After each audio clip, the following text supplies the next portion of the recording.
Niin mä sanoin, että me vähän harjoitellaan ja meistä tulee koko ajan parempi. Pikkusen mokailtiin, mutta ei se mitään. Ei kukaan tiedä, kun ette tuttu laulu kuuluu. Sitten piti mennä just noin. Ihan oikeesti, ihan pitusti kiitoksia tästä illasta. Ei maltais millään lopettaa, mutta pakko se on, koska täällä on vielä paljon kovempia puppuja tulos meidän jälkeen. Ennen kuin soitetaan meidän... Oliko sulla asia? Se ei koskettanut muuta. Ennen kuin soitetaan meidän viimeinen laulu, joka on Musta sydän, käykää katsoa, siitä on tehty musavideokin, löytyy YouTubesta. Kerron, että oikealla puolella soittaa rakas ystäväni Kimmo Kero passoa. Yhtä lailla rakas on minun ystäväni vasemmalla puolella mies, joka on yhtä kuin Kaihola, eli Jesse Kaihola Rantanommi. Ja yhtään vähäisemmäksi rakkauteni määrässä et jää sinäkään ystäväni Jani Hirvelä, joka soittaa rumpuja. Hän on kuuma. Me olimme Kaihola. Kiitämme tästä illasta teitä ihan hutosti. Tää on Musta sydän. Te ootte hienoja tyyppejä, Kai.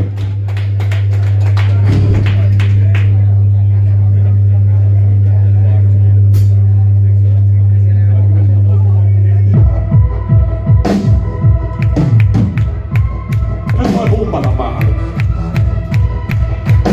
Koska sullakin on musta sydän.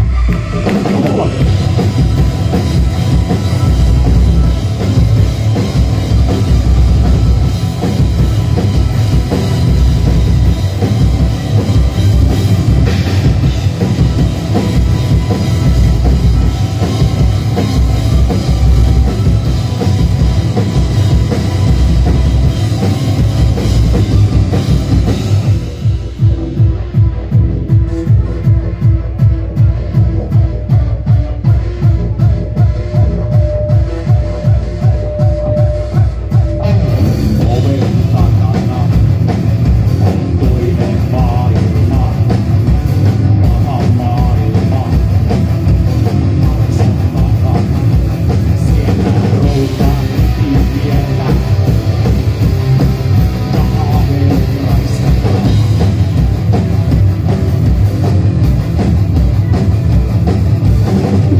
Kiitos, ootte ihania.